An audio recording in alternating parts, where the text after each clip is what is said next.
તો બાજુ ડેરી બાજુ અરુણ ભગવાન તો નીકળતા ને પણ અહીંયા મોટા મોટા સમજો તમે બેઠા ને એ તમામ નામક ગીત કલાકારે ભજન કરેલા છો. પરી મહારાજ થી રામદાસ થી કોઈ બાકી હારું પૂરી બાપુ યોગેશ પુરી થી કોઈ બાકી જ નથી. એ જ જગ્યાએ લલિતાબેન થી માંડી કોઈ ભજનિક બાકી ના. તમે બેઠા અહીંયા બધા ભજન અને અરુણ ભગવાન આમ જો અહીંયા એવા એવા સત્સંગની માણસો આવે અને આમ લહેર આવી જાય એમ જો.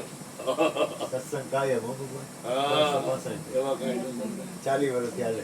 કેટલા વાગ્યા સુધી એવું કઈ 9:30 થી 11:30. 9:30 તમને તો બધે પંથનો અનુભવ છે, નિરાશ થી બધા અનુભવ જાણ્યા છો. બધું એક જ છે, કઈ અલગ છે. અનુભવ કરી લીધો તમારા બાપા કીધા એટલે તમારે કેવડો મોટો ભજનનો સત્સંગનો અભ્યાસ ઘણો કહેવાય. એમના બાપુજી પણ જો સમજેલા હોય તો પછી એમાં અમને ગુરુ મહારાજનું કીધું શિવરાત્રી એ શરીર શાંત છે તો કેવડો સારો આત્મા કહેવાય. વાંધો નહીં બાપા, કઈ વાંધો છોકરાઓ એક ડિશ લઈ લે. આ લઈ જા ભાઈ. મારી પણ પ્રેમી ના ભજનના.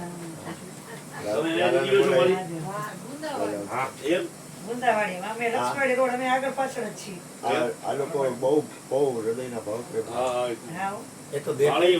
બીજી વાર મારી પ્રેમથી ભજન ભજનના અભ્યાસી એટલા ગાય ભજન. તમે આવ્યા પેલા અમે બે ગાતા હતા.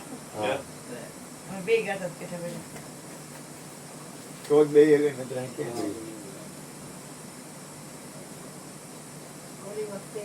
એમના બેન આવ્યા હતા ત્યારે એમના બેન હારે હતા.